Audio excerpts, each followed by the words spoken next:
فلسطین کی آزادی کا مشن، یہودیوں کو قدم قدم پر دھول چٹانے والا، اکیلا ہی عالم کفر سے ٹکرانے کا حوصلہ رکھنے والا، پاک دھرتی کا ایک عظیم مجاہد، کفر پر لاوے کی طرح برسنے والے اس مجاہد کی طویل داستان سننے کے لیے چینل کو سبسکرائب کیجئے اور ویڈیو کو لائک کیجئے۔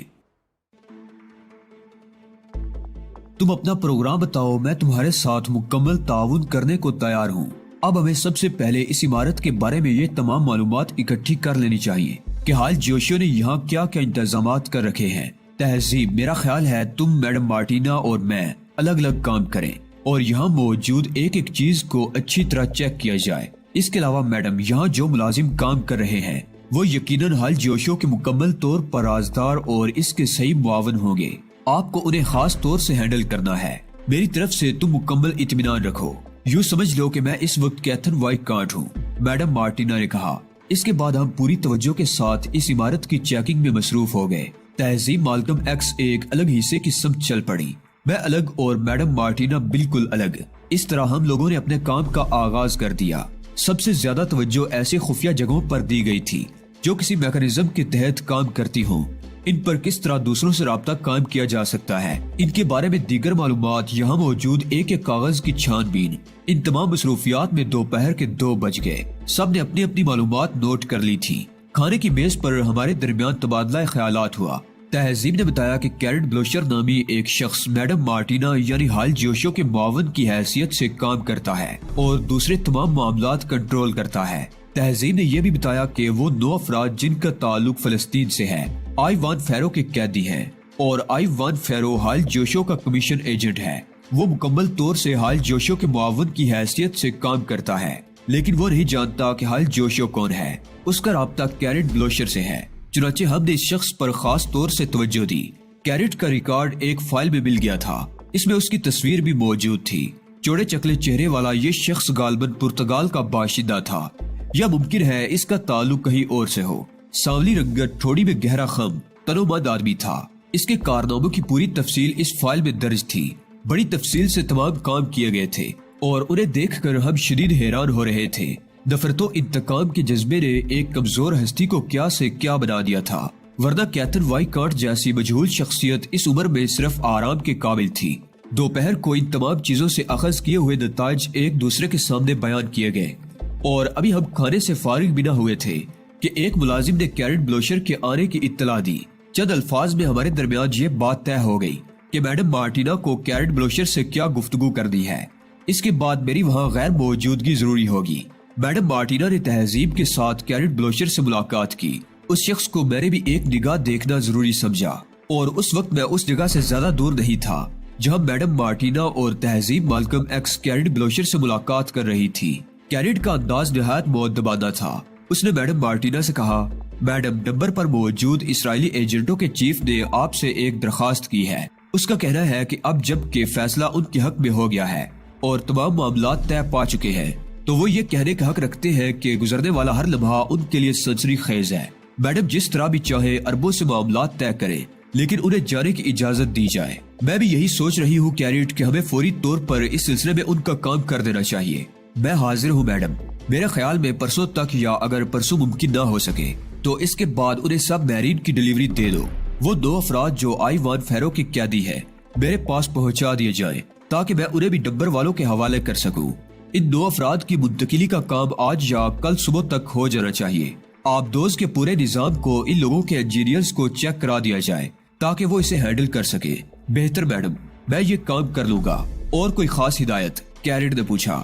نہیں، اس کے علاوہ اور کچھ نہیں۔ وہ 2 افراد یہاں پہنچ جانے چاہیے اور انجینئرز کو کل صبح 11 بجے میرے پاس لے آؤ تاکہ ان کا کام کر دیا جائے۔ ٹھیک ہے میڈم، مجھے اجازت؟ اوکے، میڈم مارٹینا نے برائے ہوئے لہجے میں کہا۔ وہ آواز بدل کر بول رہی تھی اور بار بار کھانسنے لگتی تھی تاکہ اس کی آواز پر شبہ نہ کیا جا سکے۔ میری نگاہیں کیرٹ کے چہرے پر جمی ہوئی تھی اور میں نے محسوس کر لیا تھا کہ اس شخص کو مارٹینا پر کوئی شبہ نہیں ہو سکا ہے۔ جب وہ چلا گیا تو میں اپنی جگہ سے باہر نکل آیا۔ مارٹینا نے میری طرف دیکھا اور بولی، کیا تم میری گفتگو سے مطمئن ہو؟ 100% میڈم، لیکن اب تارینا ہارڈو سے رابطہ فوری طور پر ضروری ہے۔ ان 2 افراد کے قیام کا یہی بندوبست کیا جائے۔ کل آپ نے جن انجینئرز کو طلب کیا ہے ان میں کسی طرح میری شمولیت بھی ضروری ہے۔ کیا مطلب؟ مارٹینا نے سوال کیا۔ میں اس سب میرین کا جائزہ لینا چاہتا ہوں۔ اچھا، اس کے لیے گنجائش نکالنا ہوگی۔ دفعتاً تہذیب بول اٹھی۔ مسٹر علی، اگر آپ میڈم کی طرف سے وہاں جائیں گے تو کیا یہ شرکت مشکوک نہیں ہو جائے گی؟ میں آپ کو یہ یاد دلانا چاہتی ہوں کہ K9 کی حیثیت سے ممکن ہے وہ لوگ آپ کو بھی آبدوز کی چیکنگ کے لیے مامور کریں۔ اگر آپ ان کی طرف جائیں تو زیادہ مناسب ہوگا۔ میں نے ایک بار پھر متخیرانہ انداز میں تہذیب کی طرف دیکھا۔ یہ لڑکی در حقیقت ذہنی طور پر بہت برتر تھی۔ میں نے اعتراف کرتے ہوئے کہا، تمہارا کہنا ٹھیک ہے تہذیب، میرا خیال ہے مجھے اس سلسلے میں انہی سے رابطہ قائم کرنا چاہیے۔ اب تمہارا کام یہ ہے کہ تم یہاں آنے والوں کو صورتحال سے آگاہ کرو اور انہیں اطمینان دلا دو کہ اب وہ محفوظ ہیں اور انہیں ایک مخصوص انداز میں عمل کرنا ہے۔ یہ کام تم مجھ پر چھوڑ دو علی۔ میرا خیال ہے تم اپنا منصب سنبھال لو، یہاں فی الحال تمہاری ضرورت نہیں ہے۔ سب سے اہم مسئلہ تو ہمیں ابھی طے کرنا ہے، اس کے بعد ہی میں یہاں سے روانہ ہو سکوں گا۔ وہ کیا؟ ڈیلیوری دینے کے بعد ہمیں جو کام کرنا ہے اس کے لیے تو ابھی تک تم نے کچھ سوچا ہی نہیں، میں نے کہا، اور تہذیب حیران رہ گئی۔ ارے ہاں، واقعی کیسی عجیب بات ہے۔ میڈم مارٹینا نے مجھ سے پوچھا کہ اس سلسلے میں میں کیا کرنا چاہتا ہوں تو میں نے انہیں اپنے پروگرام کی تفصیل بتا دی۔ مارٹینا نے مجھ سے مکمل اتفاق کیا تھا اور اس کے بعد اس بڑے اور وسیع خطہ عمل کے ٹرانسمیشن سسٹم پر ہم نے مشترکہ طور پر تارینہ ہارڈو سے رابطہ قائم کیا۔ رابطہ قائم کرنے میں تقریباً 15 منٹ صرف ہو گئے اور پھر تارینہ ہارڈو کی آواز ابھری۔ ہیلو میڈم مارٹینا، کیسی ہیں آپ؟ پروگرام کی کیا پوزیشن ہے؟ مارٹینا کے ہونٹوں پر مسکراہٹ پھیل گئی۔ اس نے کہا، ڈیئر تارینہ، پروگرام کی جو پوزیشن ہے اس کے بارے میں بھی میں تمہیں بتاؤں گی۔ سب سے پہلے تو میں اپنی پوزیشن تمہیں بتا دوں۔ طویل عرصے سے میں حال جوشو کی قیدی تھی اور اس نے مجھے میری ہی عمارت کے ایک تہہ خانے میں بند کر رکھا تھا۔ دوسری طرف سے تارینہ ہارڈو کی آواز سنائی نہیں دی تھی۔ جب مارٹینا نے اسے پکارا تو وہ گھبرائے ہوئے لہجے میں بولی، کیا کہہ رہی ہے آپ میڈم مارٹینا؟ کیا؟ ہاں ڈیئر، تفصیل تو سامنے بیٹھ کر ہی بتائی جا سکتی ہے۔ بس یوں سمجھ لو کہ تم نے جن لوگوں کو اس کام کے لیے مخصوص کیا تھا وہی ہمارے اور ہمارے وطن کی خوش بختی کا باعث بن گئے ہیں۔ وہ لڑکی جسے میری سیکرٹری کی حیثیت سے یہاں بھیجا گیا تھا اور اس کا ساتھی علی یار خان، ان دونوں کو بیچ کر تم نے گویا ایک پورا ڈپارٹمنٹ یہاں منتقل کر دیا تھا۔ میں اس لیے ان کی زیادہ تعریف و توصیف نہیں کروں گی کہ اس وقت وہ دونوں میرے سامنے موجود ہیں۔ بس یوں سمجھ لو انہوں نے مل کر مجھے اب سے کچھ وقت قبل آزادی دلائی ہے اور شاید تمہیں یہ سن کر خوشی ہو کہ انہوں نے حال جوشو کو بھی ختم کر دیا ہے۔ او میرے خدا! تارینہ ہارڈو کی آواز ابھری۔ مکمل تفصیلات تو تمہارے سامنے بیٹھ کر ہی بتائی جا سکتی ہیں۔ موجودہ پوزیشن یہ ہے کہ ہم نے حالات پر تقریباً مکمل کنٹرول حاصل کر لیا ہے۔ میں نے حال جوشو کی حیثیت سے چارج سنبھالا ہوا ہے اور اس وقت مکمل کنٹرول ہمارے پاس ہے، لیکن صحیح معنوں میں اس وقت یہاں کام کرنے والے ہم 3 ہی افراد ہیں۔ کوئی ایک شخص ایسا نہیں ہے جو حال جوشو سے منحرف ہو اور ہمارے لیے کام کرے۔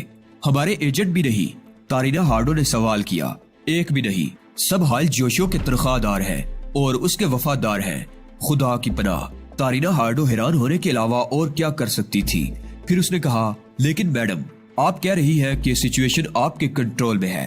ہاں، آبدوز کی ڈیلیوری دی جا رہی ہے۔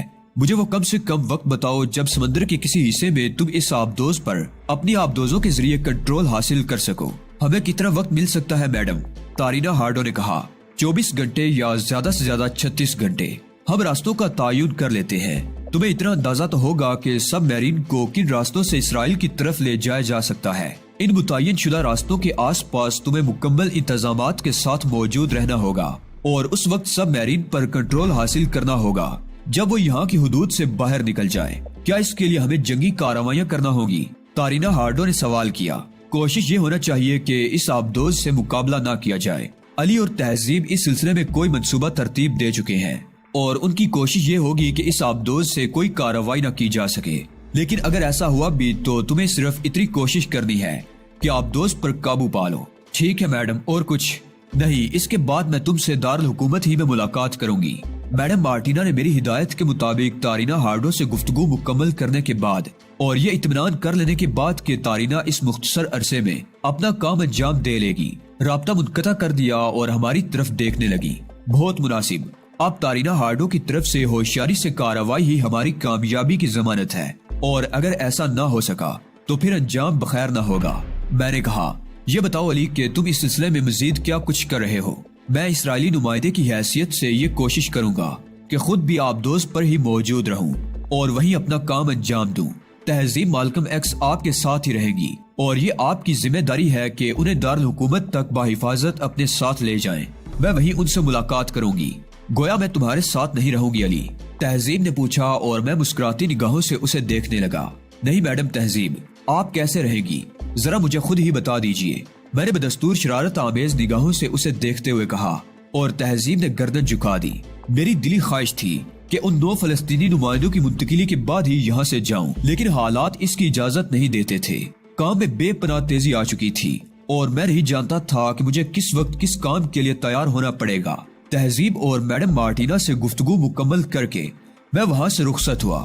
اس ہوٹل میں آیا جہاں شارٹو کے ساتھ کمرہ حاصل کیا تھا۔ شارٹو کا انتظار کرنا پڑا اور جب وہ مجھے مل گیا تو میں اپنے اس جزیرے کی جانب چل پڑا۔ یہ اندازہ نہیں تھا کہ یہاں مجھ سے رابطہ قائم کرنے کی کوئی کوشش کی گئی تھی یا نہیں۔ ہر لمحہ زندگی کی بازی لگا کر خطرات مول لینے پڑ رہے تھے۔ مارشل پر جانے کا سوال ہی نہیں تھا تا وقت کے کوئی ایسی ہی ضرورت نہ پیش آ جائے، اور ویسے بھی وہاں موجود لوگوں سے اس سلسلے میں کوئی فائدہ نہیں حاصل ہو سکتا تھا۔ جزیرے پر پہنچ کر میں نے حالات کا جائزہ لیا۔ بظاہر کوئی نمایاں تبدیلی نہیں آئی تھی۔ پھر وہ رات ہم نے وہی گزاری۔ شارٹو کو میں اس سلسلے میں تھوڑی بہت تفصیلات بتا چکا تھا۔ راستے میں ہمارے درمیان گفتگو ہوتی رہی تھی، چنانچہ وہ بھی مستعد ہو گیا تھا۔ یہ واحد شخص تھا جس پر بھروسہ کر کے مجھے خوشی ہوئی تھی، اور اس نے ابھی تک میرے اعتماد کو دھوکہ نہیں دیا تھا۔ میں نے شارٹو کو بتایا کہ اگر سب میرین تک ہماری رسائی ہو گئی تو پھر اسے کیا کرنا ہے، اور شارٹو نے چٹکی بجاتے ہوئے کہا تھا، چیف بس شارٹو کو موقع ملنا چاہیے۔ کاش ایسا ہو سکے کہ جب انجینئرز آبدوز کا معائنہ کرنے جائیں تو میں بھی ان کے ساتھ ہی رہوں۔ میری بھی خواہش یہی ہے شارٹو، لیکن ہمیں اس کے لیے انتظار کرنا ہوگا۔ میری خوش بختی اور خداوند عالم کی مہربانی نے میری یہ خواہش بھی پوری کر دی۔ ڈین مارشے کی طرف سے مجھے پیغام ملا اور مجھے این کے طلب کر لیا گیا۔ این کے کی ایک خوشنما عبارت میں ڈین مارشے نے مجھ سے ملاقات کی۔ وہ ابھی تک میری طرف سے مشکوک نہیں ہو سکا تھا، جبکہ میرے دل میں لاکھوں وسوسے تھے۔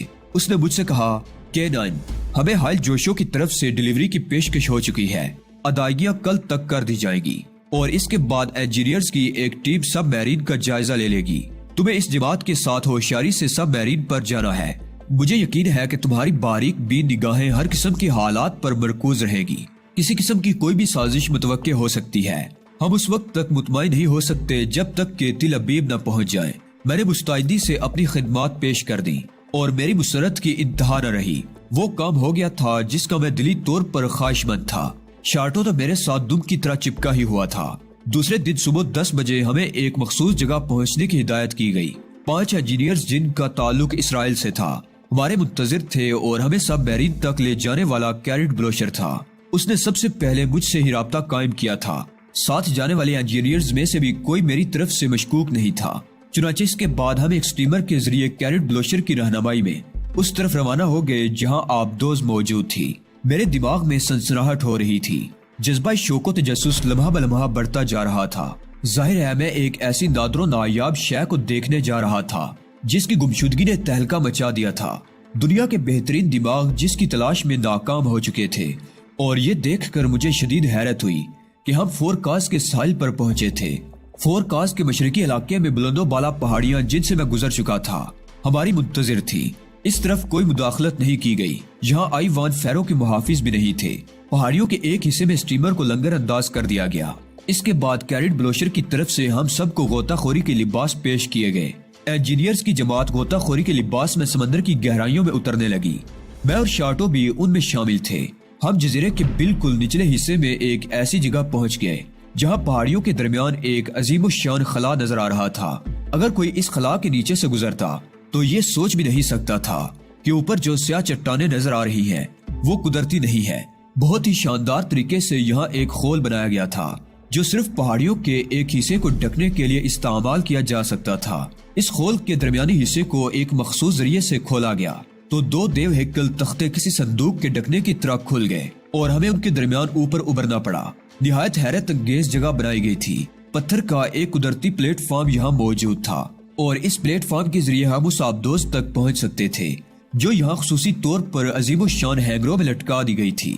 اسے محفوظ کرنے کا یہ عجیب و غریب طریقہ حال جوشو کی بے پناہ قوتوں کا مظہر تھا۔ لیکن اس بات پر یقین نہیں آتا تھا کہ اتنی خاموشی سے مر جانے والی ایک بوڑھی عورت اس عجائب خانے کی روح رواں تھی۔ پلیٹ فارم کے ذریعے آبدوز میں داخل ہونے میں کوئی دقت پیش نہیں آئی۔ کیریٹ بلوشر کو یہاں کا پورا نظام معلوم تھا، اس کے معاون اس کے ساتھ کام کر رہے تھے، اور ہم اس عظیم الشان آبدوز میں اتر گئے جو اتنے بڑے تنازع کا باعث بنی ہوئی تھی۔ آبدوز کے اندرونی نظام کو انجینئرز بڑی باریک بینی سے چیک کرنے لگے۔ حال جوشیو نے اس آبدوز کو مکمل طور پر تیار رکھا تھا اور اس میں کوئی بھی ایسی خرابی نہیں تھی جس پر نگاہ ڈالی جا سکے۔ میں اور شارٹو بھی ایک ایک چیز کو پوری طرح سمجھ رہے تھے۔ تقریباً 5 گھنٹے تک آبدوز کے اندرونی حصے میں ہماری مصروفیات جاری رہی اور آخر کار انجینئرز نے اطمینان کا اظہار کر دیا کہ آبدوز کو لمبے سفر پر لے جانے میں کوئی امر مانے نہیں ہو سکتا۔ اس اطمینان کے بعد ہم وہاں سے واپس چل پڑے۔ میں نے این کے پہنچ کر ڈین مارشے کو رپورٹ دی کہ اب میرا اس جزیرے پر جانا نامناسب ہے، مجھے یہی این کے پر قیام کرنا چاہیے۔ بہتر ہے اس کے لیے کسی عمدہ جگہ کا انتخاب کر لوں، کیونکہ کسی بھی وقت ہم یہاں سے روانہ ہو سکتے ہیں۔ یہ بات بھی میرے لیے نہایت حوصلہ افزا ثابت ہوئی تھی۔ کوئی بڑا خطرہ تو مول نہیں لے سکتا تھا، لیکن یہ اطمینان کرنے کے بعد کہ کوئی میری طرف نگراں نہیں ہے، سب سے پہلے میں نے ٹرانسمیٹر پر تہذیب مالکم ایکس سے رابطہ قائم کیا۔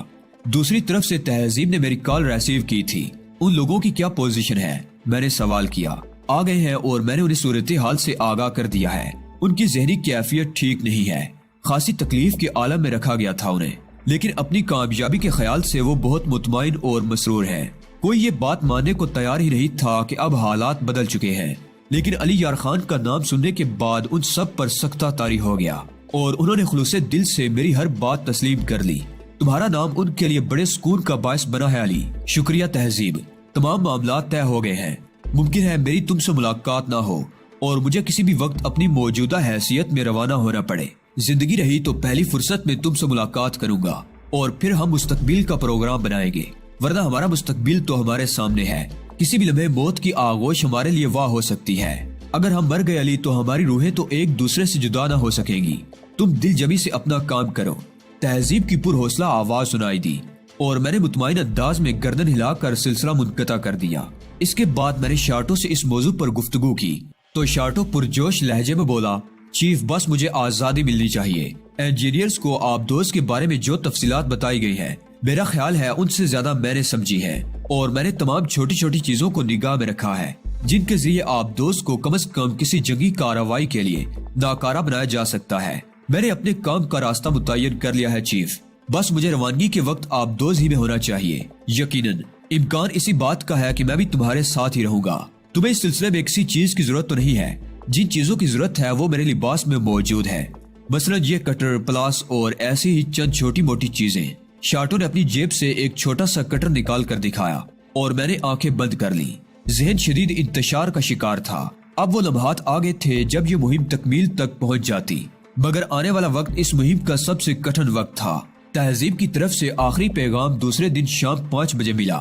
میں نے خود اس سے رابطہ قائم نہیں کیا تھا، بلکہ پہلی بار میرے ٹرانسمیٹر پر اشارہ موصول ہوا تھا۔ علی، تہذیب کی آواز سنائی دی۔ ہیلو تہذیب، خیریت تو ہے؟ کوئی پریشانی؟ میں نے متوحش لہجے میں پوچھا۔ نہیں علی، خدا کا شکر ہے، کوئی پریشانی نہیں ہے۔ میڈم مارٹینا بہت ہوشیاری سے اپنے فرائض انجام دے رہی ہے، مگر تمہیں مخاطب کرتے ہوئے مجھے بڑا خوف محسوس ہوتا رہا ہے۔ اس وقت تمہیں کوئی الجھن تو نہیں ہوئی؟ نہیں، اتفاق سے میں تنہا ہوں۔ پیغام دینا ضروری تھا علی۔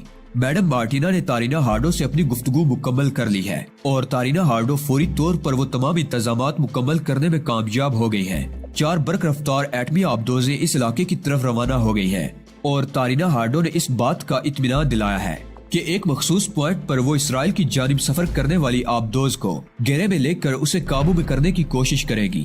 اس کے علاوہ ڈمبر کے لیے بھی فیصلہ کر لیا گیا ہے کہ اسے غرق کر دیا جائے۔ یہ تمام انتظامات تارینا ہارڈو نے مکمل کر لیے ہیں اور ہمیں اطلاع دی ہے کہ ہم بالکل مطمئن ہو جائیں۔ گڈ، بہت بڑی خوشخبری سنائی ہے تم نے تہذیب مالکم ایکس۔ تم لوگوں کی روانگی کا کیا پروگرام ہے؟ آبدوز کی ڈیلیوری کے چند گھنٹوں بعد مجھے یہاں سے روانہ کر دیا جائے گا۔ میڈم مارٹینا ابھی یہی قیام کرے گی۔ میرے لیے انہوں نے نہایت مناسب انداز میں روانگی کی تیاریاں کر دی ہیں۔ میرا خیال ہے علی مجھے اس میں کوئی دقت نہ ہوگی۔ اور میڈم مارٹینا تمہارے ساتھ نہیں جا رہی؟ نہیں، انہوں نے اپنے پروگرام میں کچھ تبدیلیاں کی ہیں اور یہ شاید ان کے ملک کی طرف سے انہیں ہدایت ہے۔ میڈم مارٹینا کے ذریعے وہ ابھی یہاں کچھ کام کریں گے اور شاید حال جوشیو سے متعلق وہ تمام نظام اپنے کنٹرول میں لے لیں گے۔ جو حال جوشوں کا قائم کردہ ہے۔ کوئی لمبا پروگرام ترتیب دیا گیا ہے۔ مجھے صرف یہ بتایا گیا ہے کہ چند افراد فوری طور پر این کے پہنچنے والے ہیں جو یہاں میڈم مارٹینا کے ساتھ مل کر صورتحال کو کنٹرول کریں گے۔